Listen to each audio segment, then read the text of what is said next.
Hi, I'm Leslie Molina, and today I'm going to be doing my persuasive speech over animal rights. Should animals be kept in zoos? Does it sound like fun, spending your entire life in a small space that is not big enough to roam through? Instead of living your life freely with your family, you are stuck in an unfamiliar place that looks nothing like your home. Often alone or with others you don't know, while crowds of people stare and see you as entertainment. That's what life is like for these animals at the zoo. Wild animals have been in captivity for years, and zoos serve as a way to display and study animals. Zoos say their purpose is to continue to breed animals and to help protect endangered species, but many disagree. Most animals in zoos aren't even endangered, and for those who are, they will likely never be released into their natural habitats again. Zoos all around the world also claim to provide opportunities for public education, entertainment, as well for the scientific research and conservation, but this topic can be very controversial. People have their different opinion, how they are better off being in captivity because they're protecting them and educating the general public of many ages. Others would say animals should not be held in captivity because that's not their natural habitat and we have no right to intervene. Many of us go to zoos and see different species of animals, but never quite think they're actually in a good place compared to if they were not locked up. I have personally seen that kids and even adults don't always go to the zoo to get educated about the animals. Many times they go for entertainment and to take pictures of them.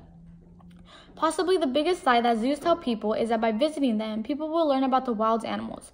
The only thing that zoos teach people is that it's normal to keep animals in captivity, bored, cramped, lonely, and very far from home. These animals are not in their natural habitat. They are being held captive to be on display. These animals suffer physically and mentally. When you go to a zoo and see animals pacing back and forth, that's not normal. That's called zoochosis, a condition in which animals act strangely and even hurt themselves out of boredom and frustration.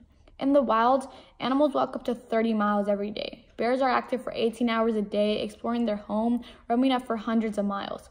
Tigers and lions love running and climbing, and will roam many miles to hunt. Sadly, when these animals or any other animals at the zoo are captive in cages or small enclosures at zoos, they don't get to do the things they would in their natural habitats. Instead, animals in zoos are kept in cramped spaces with virtually no privacy and have very few opportunities to exercise or keep their minds active, leading them to going crazy. Several incidents have occurred that should open people's eyes and rethink about these animals being in zoos. An 8-year-old male giraffe was killed in Zoo Atlanta after his neck got caught in a metal railing.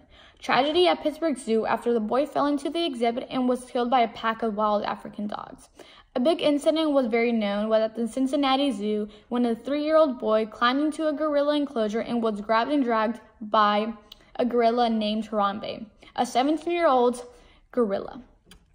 Fearing for the boy's life, a zoo worker shot and killed Harambe. Many of these incidents could have been prevented. It's none of the animals' fault. They are humans just like us, and they think the same. They should not be disturbed.